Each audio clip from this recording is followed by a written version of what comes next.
Good morning, students. Students, today we will start a new chapter number 3, metals and non-metals. And today we will discuss physical properties of metals and non-metals. Let me give you a brief introduction of this chapter first. There are 118 chemical elements known at present. On the basis of their properties, all of these elements, these 118 elements, can be broadly divided into two main groups, and these groups are known as metals and non-metals. A majority of non-elements are metals. All the metals are solid except mercury, which is a liquid metal at room temperature. There are 22 non-metals, out of which 10 non-metals are solids, and one non-metal, which is bromine, is liquid, and the remaining 11 non-metals are gases. So how many total elements are there? 118. How many non-metals? 12. Which metal is liquid at room temperature? Mercury. 10 non-metals are solid, 11 non-metals are gases, and only one non-metal, which is bromine, is liquid at room temperature. This metal and non-metal you have studied in class 8th. So before starting this chapter, let us discuss today's agenda. First, we will recapitulate the main points which you have studied in class 8th. Then we will discuss physical properties of metal, followed by physical properties of non-metal. Then we will assess today what we have studied. Then we will summarize today's topic, and in the last there will be homework for you.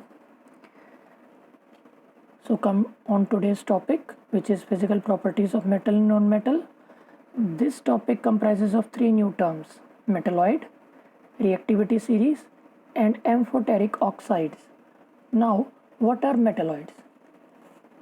Metalloid, an element which possesses the properties of metal and non-metals both, is known as metalloids. Second new term is reactivity series. The arrangement of metals in a vertical column in order of their decreasing reactivity towards downwards is known as reactivity series, and it is also known as activity series. The third new term is amphoteric oxides. Such metal oxides which react with both acids as well as bases to produce salt and water are known as amphoteric oxides. Now let's recapitulate. So here are few terms from class 8th. What is luster? You all are aware of these terms? Yes, please. What is luster?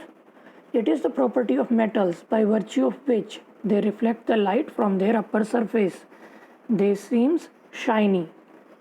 What is ductile? Something or element which can be drawn into thin wires. Malleable? Something which can be hammered or beaten into thin sheets. Sonorous?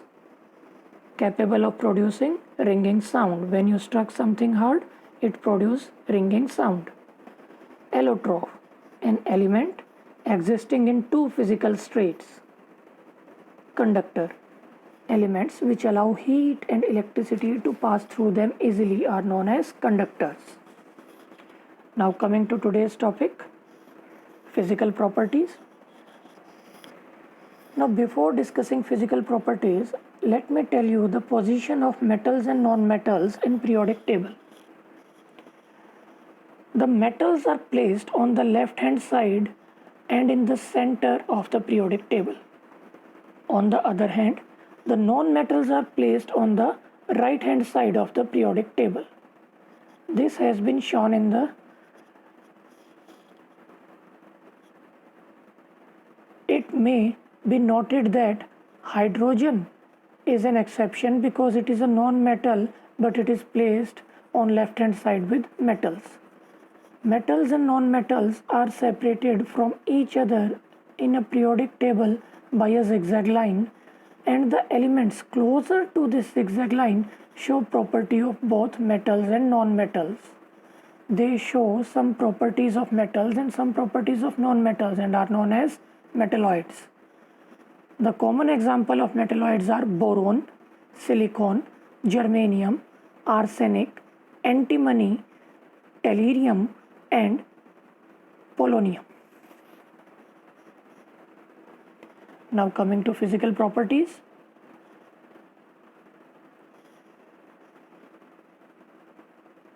Metals are solids at room temperature. All metals except mercury. Metals are generally malleable. Malleability means that metals can be beaten with a hammer into thin sheets without breaking.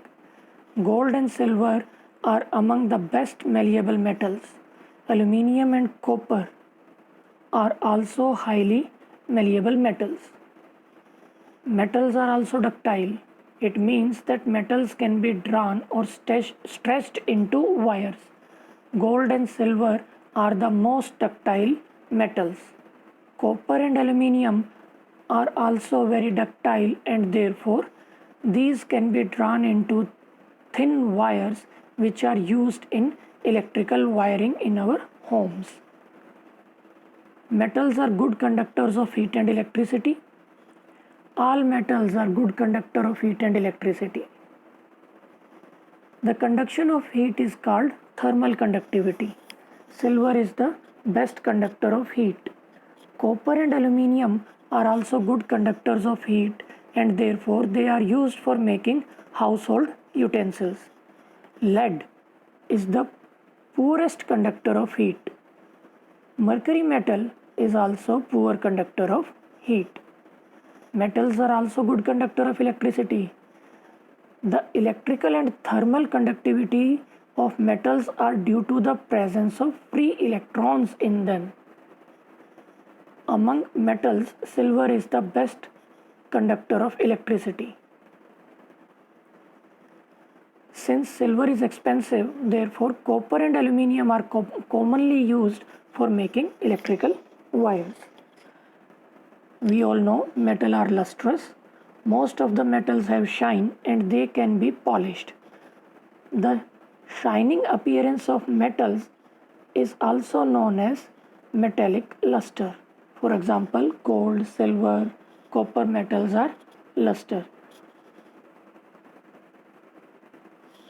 Metals have high densities. Most of the metals are very heavy because they are having high density. Metals are hard. Most of the metals are hard, but all metals are not equally hard. Metals like iron, copper, aluminium, etc. are quite hard. They cannot be cut with knife. But there are some such metals such as sodium and potassium which are exceptions and are soft and can be cut easily with help of a knife.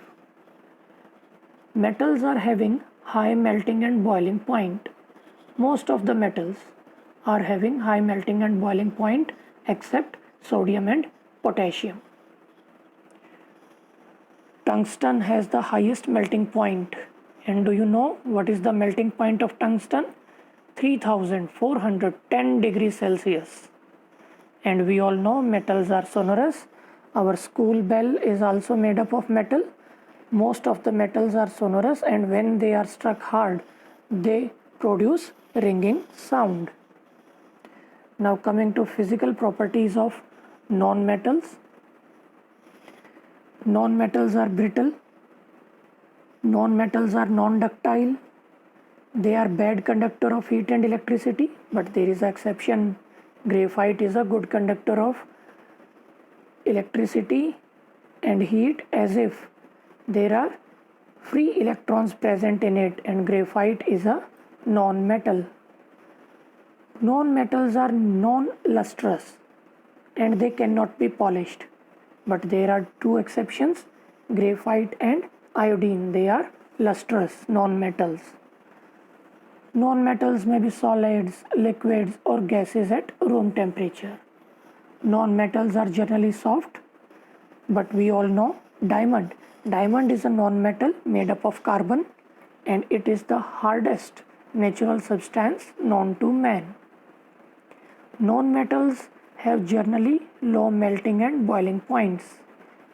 Non-metals also have low density, except iodine, which is very heavy and having high density.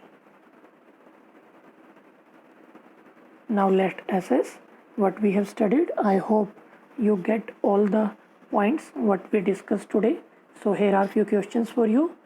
List the properties, physical properties of metals. Second, list the physical properties of non-metals. Now here are few terms for you to define. Define the following terms: ductility, sonority, and lustrous. Let's summarize today's topic. First point, metals are solid at room temperature. They are good conductor of heat and electricity. Non-metals are solid gases at room temperature, and they are bad conductor of heat and electricity. And here is homework for you. You have to solve your given assignment. Thank you and have a nice day.